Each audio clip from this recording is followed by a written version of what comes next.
भाग 4 के संस्कृत व्याकरण के संदर्भ में दीर्घ संधि का उदाहरण व्याख्या मैं करने जा रहा हूं।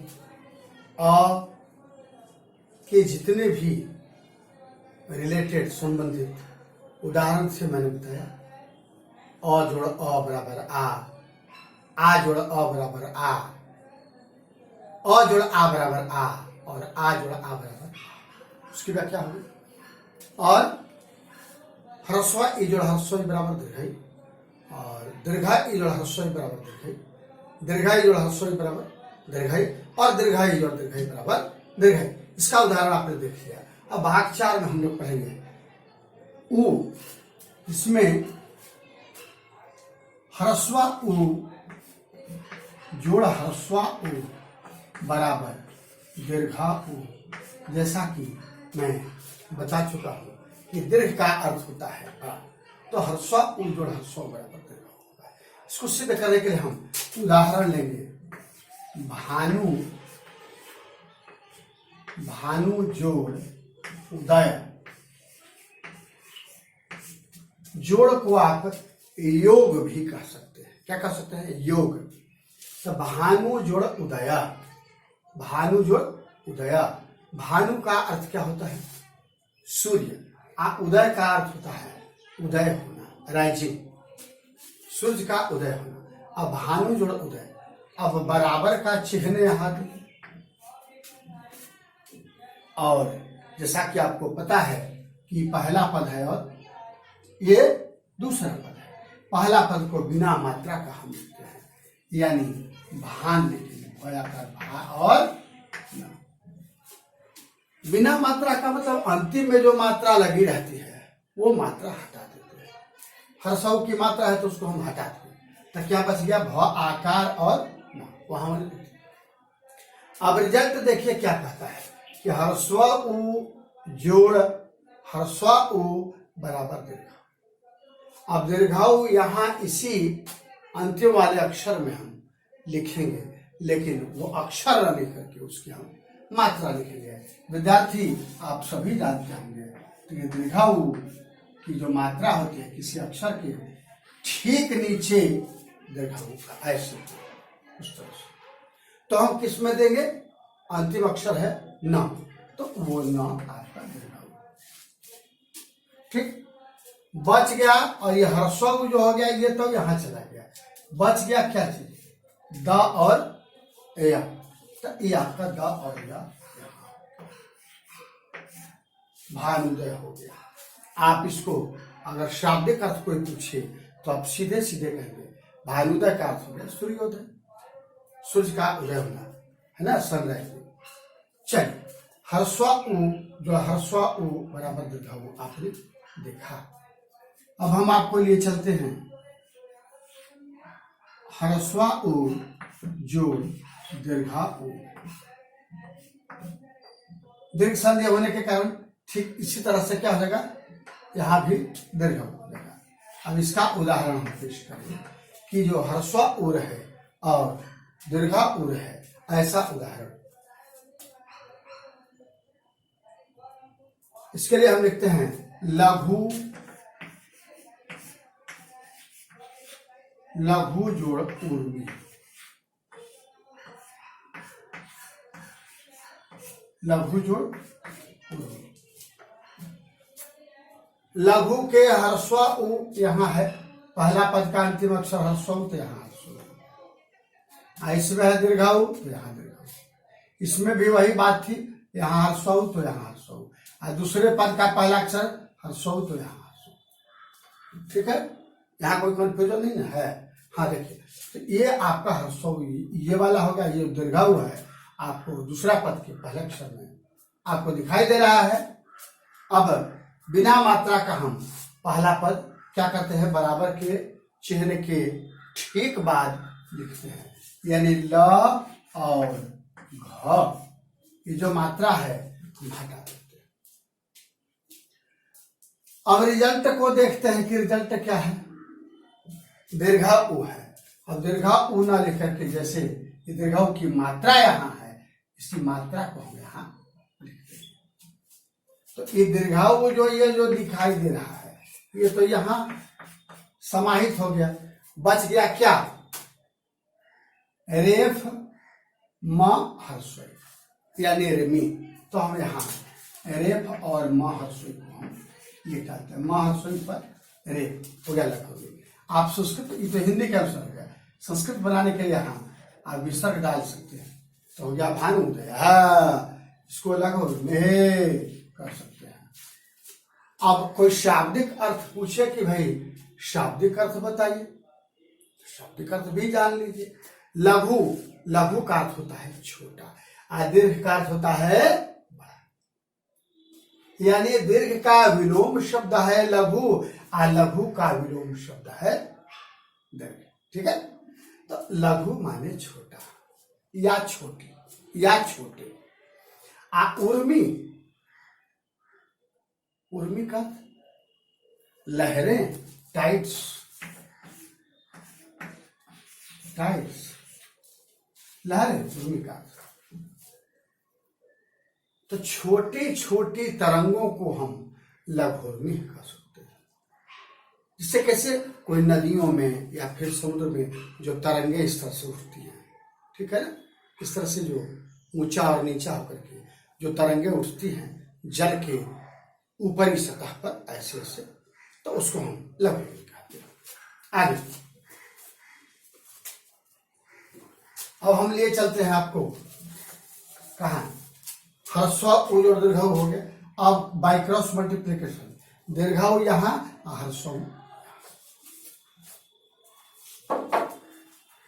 अब यहां हो गया दीर्घाऊ, यहां हो गया ह्रस्व उ बराबर क्या हो जाएगा दीर्घाऊ। अब इसका भी उदाहरण हम पेश करेंगे। इसका उदाहरण पेश करने के लिए हम क्या करेंगे, लिखेंगे उदाहरण वधु जोड़ उत्सव। क्या लिखेंगे? वधु।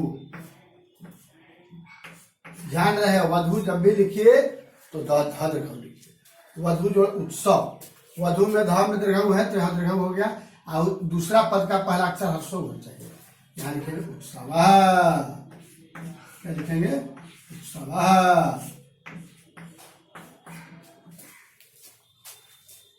अवधु जोड़ उत्सव।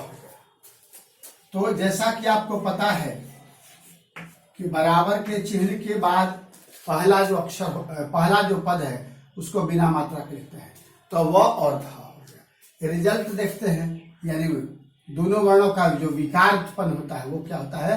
दीर्घाऊ। अब दीर्घाऊ को दीर्घा उ न लिख करके यहाँ इस तरह से, जैसा कि मैं बता चुका हूं, दीर्घाऊ की मात्रा इस दीर्घाऊ की मात्रा को यहाँ हम डाल देते हैं, लिख देते हैं। और ये जो ह्रस्व है इसमें समाहित हो गया यहाँ। जो रेस्ट है, शेष है, बचा हुआ है, वो है त दंत स संयुक्त व विसर्ग। तो स्वह, यहाँ स्वह को यहाँ लिख देते हैं, हो गया वधु स्वह। घर में नई नवेली जो वधु आती है और उसके उपलक्ष्य में जो उत्सव मनाया जाता है, खुशियां मनाई जाती है त्योहार की तरह, पर्व की तरह, उसको हम वधूत्सव कहेंगे। और अंत में दीर्घा उ जोड़ दीर्घा उ बराबर दीर्घा उ। आप देखिए इसका नाम ही है दीर्घ संधि। अब जब भी रिजल्ट आ रहा है तो दीर्घाऊ दीर्घाऊ दीर्घाऊ दीर्घाऊ, यानी दीर्घ होना आवश्यक है, तभी यह दीर्घ है, तभी यह दीर्घ संधि का उदाहरण हुआ। अब इसके लिए हम क्या करेंगे? दीर्घाऊ और दीर्घाऊ का उदाहरण खोजेंगे। विद्यार्थी, इसमें हो जाएगा आपका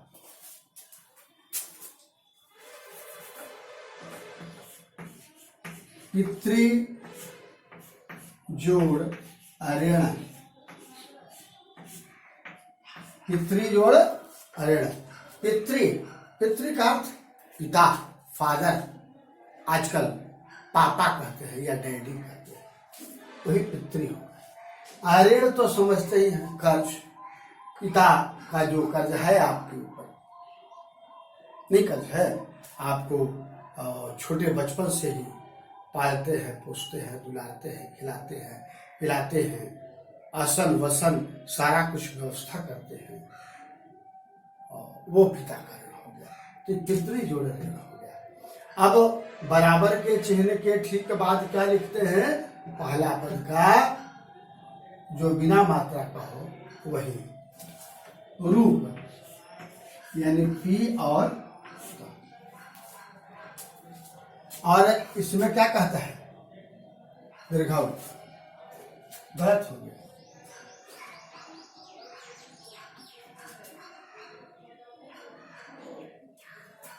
गलत हो गया ना, ये तो रीकारांत का हुआ। Sorry, I am very sorry. दीर्घाऊ होना चाहिए ना, सॉरी, पूरी वाला हो गया था। ये भू जोड़ हो गया, भू जोड़ हो गया ऊर्ध्वा।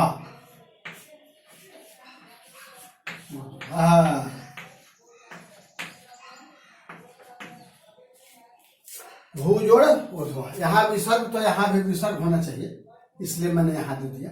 ठीक है, अब देखिए भू जोड़ ऊर्ध्वा। अब आपसे कोई सवाल करे कि भू का अर्थ क्या होता है, तो भू का अर्थ होता है पृथ्वी। जो हमारी धरती है, पृथ्वी, यह भू है। और ऊर्ध्वा, ऊर्ध्वा क्या क्या?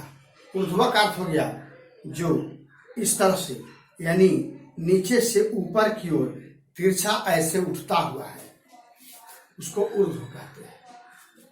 यानी वह भूमि का वह भाग, भूमि का वह भाग जो नीचे से ठीक ऊपर की ओर तिरछा ऐसे बढ़ता है, उसको हम भूज और ऊर्ध्वा के अंतर्गत रखते हैं। अब देखिए शब्द क्या बनता है। भ को तो बिना मात्रा का लिखेंगे तो केवल हो गया है?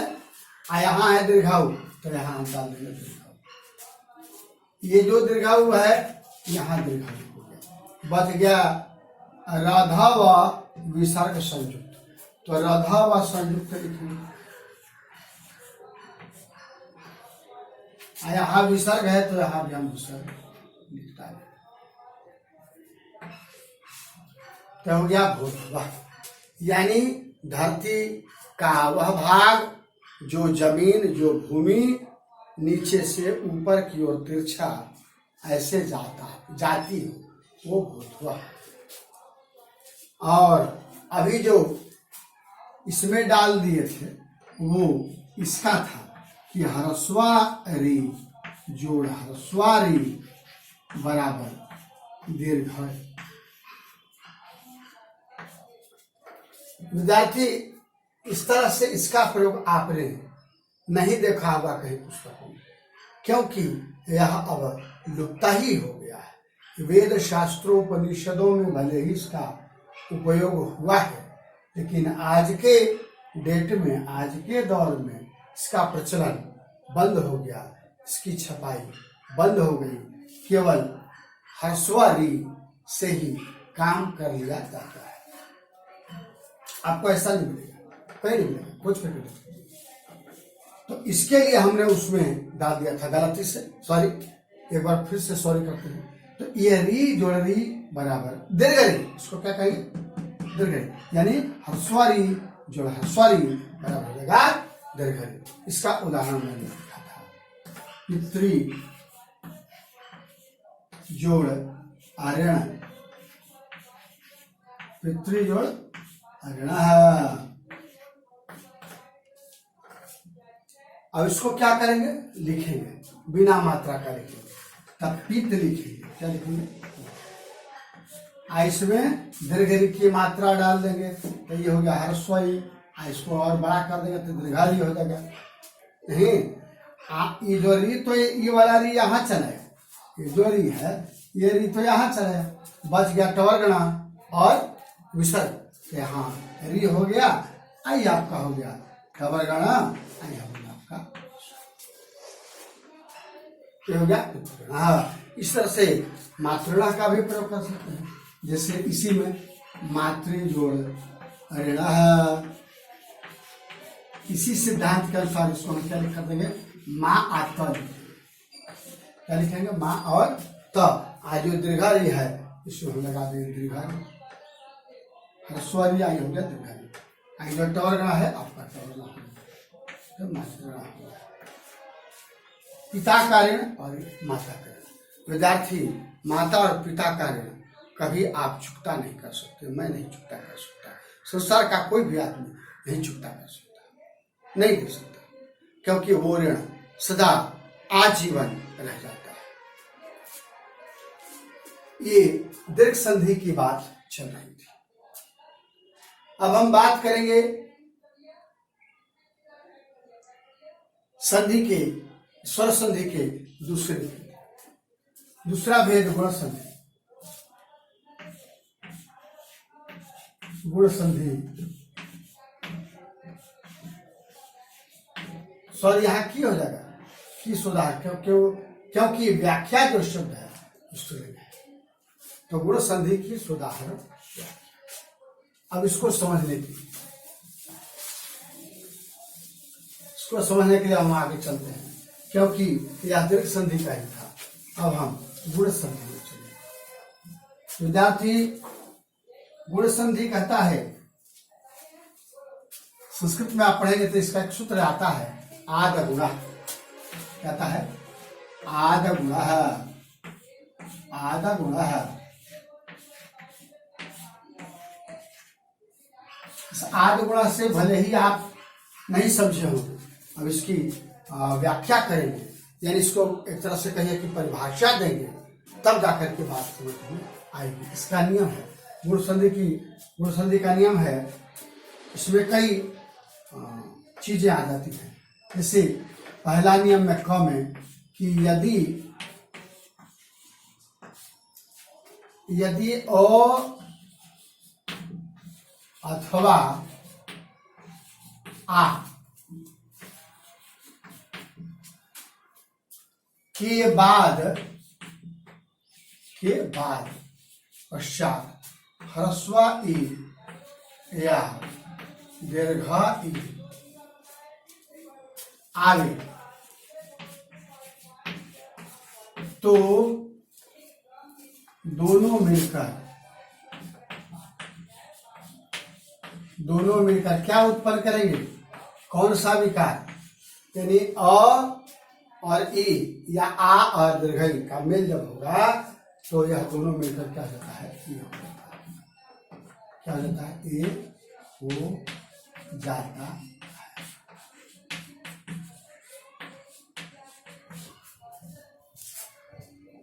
ठीक है, अब इसको समझना है। थोड़ा सा समझने के लिए गुण संधि कहता है कि यदि अ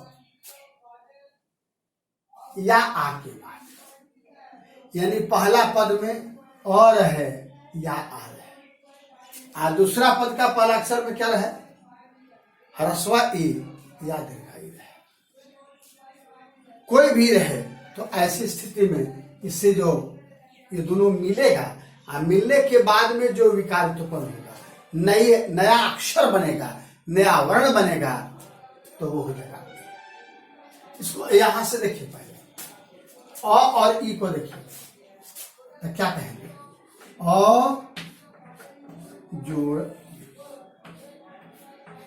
ये वाला अ, आई वाला ई, इसको मिला दिया, तो क्या कहता है कि ए हो जाता है, दोनों मिलकर क्या हो जाता है, ए। तो यहां पहले लिख के चलिए समझने के लिए। अब इस अ को, सॉरी आ को, अब इस आ को केवल ई से मिलाते हैं, यानी आ को ई से हम योग कराते हैं, फिर भी क्या हो जाएगा, ये होगा। रिजल्ट हर हाल में ये होना है। उदाहरण हम बाद में देते हैं, घबराइए। ये अ और आ का मेल किससे हो गया, ई से हो गया। देखिए अ और ई का मेल, आ का ई से मेल, तो दोनों में क्या होता है, ये होता है। अब इस अ का ये दीर्घा ई से मेल कराते हैं, यानी अ जोड़ दीर्घा, तो यहां लिखेंगे अ जोड़ दीर्घा ई। तीन मिलकर के रिजल्ट क्या आएगा? ए आएगा। यानी जो विकार उत्पन्न होगा, नया वर्ण बनेगा वो ए होगा। अभी अ का हो गया, अब आ का आ गया। अब आ का दीर्घ ई से मिलान करना, तो आ का दीर्घ ई से मिलान करते हैं तो क्या हो जाता है? विद्यार्थी, हर हाल में आप देख रहे हैं कि ये आपका क्या हो जा रहा है, रिजल्ट जब भी आ रहा है ये आ रहा है। अब इसको उदाहरण देने के लिए हम प्रस्तुत है। सबसे पहले हम आपको अ और दीर्घ ई का उदाहरण देंगे। तो अ जो दीर्घ ई का प्रयोग होगा, इसका उदाहरण के लिए हम लिखते हैं। यानी शुरू में अ आना चाहिए, पहला पद के अंतिम में क्या आना चाहिए? अ। और दूसरा पद के प्रारंभ में, शुरुआत में क्या आना चाहिए? ह्रस्व ई। अब जैसे लिखिए, देव जोड़ इंद्र, देव जोड़ इंद्र। अब देखिए, देव का अर्थ देवता, इंद्र का अर्थ बताए थे देवताओं का राजा या महान श्रेष्ठ।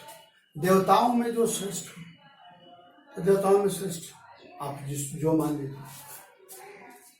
वैसे देवराज इंद्र को ही कहा जाता है। अब पहला पद देव का क्यों लिख देते हैं? यह नियम है। क्या नियम है? पहला पद देव का क्यों लिखते हैं? तब अंतिम अक्षर में क्या डालते हैं? रिजल्ट। रिजल्ट आपका है ए। तो ए जहां जहां ए आवे, जहां जहां ए आवे, ये अक्षर के ठीक सिर पर इस तरह की मात्रा हम लिखते हैं। ए नहीं लिखेंगे, ए की मात्रा लिखेंगे। तो ए की मात्रा कहाँ लिखेगा? पहला पद के अंतिम अक्षर के सिर पर। तो हो गया देवे। यह जो ई है, ये तो ई इसमें समाहित हो गया, बच गया न द र संयुक्त। ठीक है, तो क्या हो जाएगा? न द र संयुक्त। यहाँ हो गया आपका विसर्ग। तो शब्द बन गया देवे। समझ रहे हैं? कोई दिक्कत? अब अगला, आ जोड़ ह्रस्व। इस तरह का अगर उदाहरण पेश करना, तो आ जोड़ ह्रस्व ई, तो इसके उदाहरण के लिए हम लेते हैं आपको महा जोड़ इंद्र। महाजोड़ इंद्र क्या हो जाएगा? महाजोड़ इंद्र आता, बिना मात्रा क्या लिखेंगे? म और ह। बिना मात्रा का क्या लिखेंगे? म और ह। यह आकार को हटा देंगे, मात्रा नहीं लिखते। ठीक है, और तब रिजल्ट डालते हैं अंतिम अक्षर पर ए। तो ए की मात्रा लिखना है कहाँ? म पर के ह पर? ह पर अंतिम अक्षर पर। ये हो गया ए। और यह जो ह्रस्व ई है, इसमें समाहित हो गया और समंजन हो गया, और न द र संयुक्त विसर्ग हो गया। न द र संयुक्त विसर्ग, जैसा कि इसमें हुआ था। महेंद्र का अर्थ क्या? महेंद्र का अर्थ क्या कहेंगे? वही इंद्र को, देवराज इंद्र को। अब अजोड़ अजोड़ दीर्घ ई का उदाहरण, अजोड़ दीर्घ ई का उदाहरण हम देते हैं। कमल जोड़ ईश, कमल जोड़ ईशा। दीर्घाई है, ध्यान दीजिए। अब कमल के ल में अ है ना, ल हो गया, ऐसा में दीर्घाई हो गया। इसमें भी वही था, महा आ था आ था, इंद्र का ई। इस तरह से देवा, ये अ है, आई है ह्रस्व ई। कोई दिक्कत समझने में नहीं ना? अब कमल के ल में अ है, ल। आयशा में दीर्घाई है, इसका रिजल्ट आना चाहिए ए। बराबर के चिन्ह के बाद में क्या लिखते हैं? बिना मात्रा का पहला पद जो का त्यों लिखते हैं, कमल। ए है तो ए की मात्रा क्या लिखेंगे अंतिम अक्षर पर ऐसे। अब बच गया तलब शव सब, ये वाला ई तो इसमें समाहित हो गया, बच गया तलब शका विसर्ग। तो यहाँ हो गया आपको तलब शका हो गया कमलेश। और आ जोड़ दीर्घा ई बराबर ए, इसके लिए उदाहरण हम लिखते हैं आ जोड़ दीर्घा ई का महाजोड़ ईशा, महाजोड़ ईशा, महाजोड़ ईशा। बिना महा माने बड़ा, ईशा माने ईश्वर, बड़ा ईश्वर, महान ईश्वर। बिना मात्रा के लिखेंगे म। अब रिजल्ट में है ए, विकार में है, नया वर्ण में क्या है ए, तो ए की मात्रा देंगे अब बच गया क्या तलब विश्व, तो यहाँ तलब विश्व हो गया। अब विसर्ग का विसर्ग हो गया महेश। आपसे कोई पूछे कि महेश का शब्दार्थ बताइए तो क्या कहें? शिव जी, भोलेनाथ, ओंकारनाथ, आशुतोष, बहुत सारा नाम है। तो ये अभी आपने गुणसंधि का व्याख्या देखा, ठीक है। और इसके आगे हम आपको लिए चलते हैं कि क के बाद में ख, और दूसरा नियम इसी में, इसी गुणसंधि का ही है। अब ख में आपको देखा, इसमें कहता है कि यदि अ या आ के बाद में ह्रस्वा उ, कैसे ह्रस्वा उ या दीर्घा उ आवे, ह्रस्वा उ चाहे दीर्घा उ आवे तो दोनों मिलकर के क्या हो जाता है ओ हो जाता है, क्या हो जाता है ओ हो जाता है। अब दोनों मिलकर के ओ हो जाता है। अब ओ की मात्रा कैसे, जो ओ है किसी अक्षर के ठीक बाद में ऐसे लकीर खींच करके और ऐसे मात्रा दी जाती है।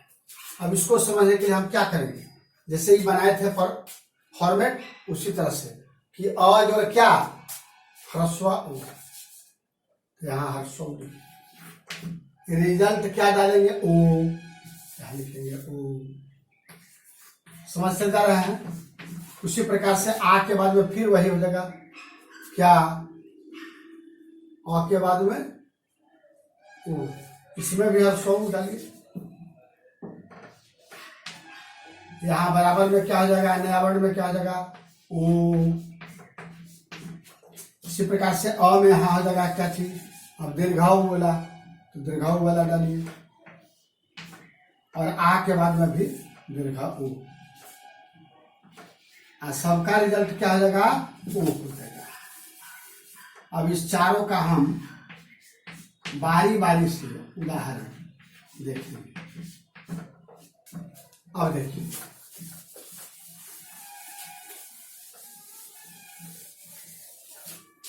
अ के बाद ह्रस्व आवे चाहे आ के बाद में ह्रस्व आवे, अ में ह्रस्व तब ओ, आ के बाद में ह्रस्व तब ओ, अ के बाद अगर दीर्घाऊ फिर भी ओ, आ के बाद दीर्घाऊ फिर भी ओ। अब इन चारों का उदाहरण से हम समझेंगे। सबसे पहले हम आपको बताते हैं इसका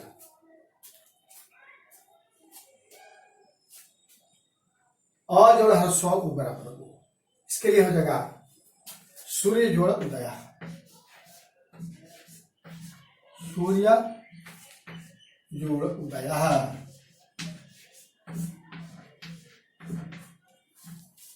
सूर्य समझ ही रहे, उदय तो बता ही चुका। सूर्य तो अ हो गया, और दूसरा पद का पहला हर्ष ह्रस्व, तो क्या हो जाएगा ज्यों का त्यों लिख देते हैं, सूर्य को ज्यों का त्यों लिख देते हैं। मात्रा क्या डालना है ओ, तो ओ की मात्रा कैसे ऐसे, यानी अक्षर के ठीक बाद में एक ऐसे एक ऐसे, ये हो गया सूर्यो। ह्रस्व का समये, सामंजस्य हो गया किसमें, इसमें, तो ये हो गया दया, शेष तो यही ना बच गया दया, तो ये दया इस तरह से शब्द बन गया सूर्य हो गया। ठीक, अब अगला आ जोड़ हर्षो उ बराबर उ, इसका उदाहरण आ जो हर्षो का महाजोड़ गया, महाजोड़ गया, क्या हो जाएगा बिना मात्रा के हो गया म आह, म और ह।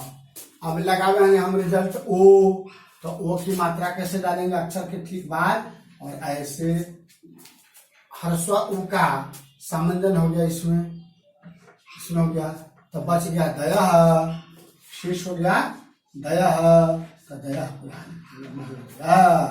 इसको आप अंग्रेजी में लिखते हैं सर, SI। अब अ जोड़ हर्षवा उ, अ जोड़ हर्षवा उ का हो जाएगा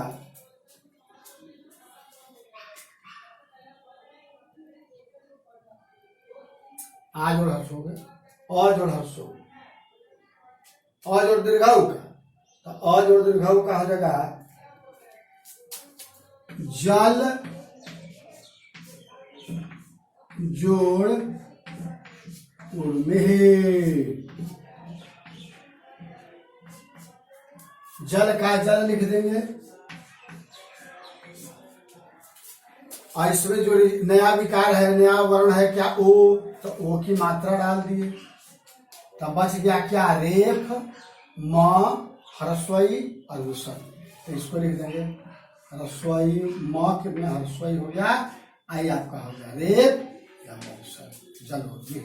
और जैसा कि आपको मैं बता चुका हूँ कि जो उर्मी है, उर्मी माने होता है लहर, आज जल का अर्थ जल में जो लहरें उठती हैं, टाइट्स उठती हैं, ये जल उर्मी हो गया। और आज और दीर्घाऊ इसका उदाहरण, अब इसका उदाहरण आज और दीर्घाऊ का ये हो गया गंगा जोड़ उर्मी, क्या हो जाएगा गंगा,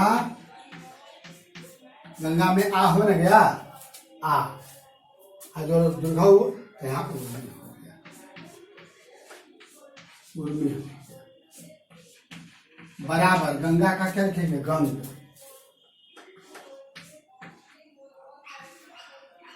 गंग लिखेंगे बिना मात्रा के, मात्रा लिखेंगे, आई क्या हो गया ओ, तो ओ लिखने के लिए ऐसे लिखेंगे तो गंगो, अब बच गया रेप, म हर्षई और विसर्ग, ऊ तो इसमें चला गया, तो हो गया म हर्षई रेप और गंग वाली।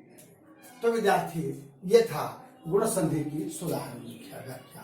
अगले भाग में हम मिलेंगे संधि के वृद्धि संधि में। इति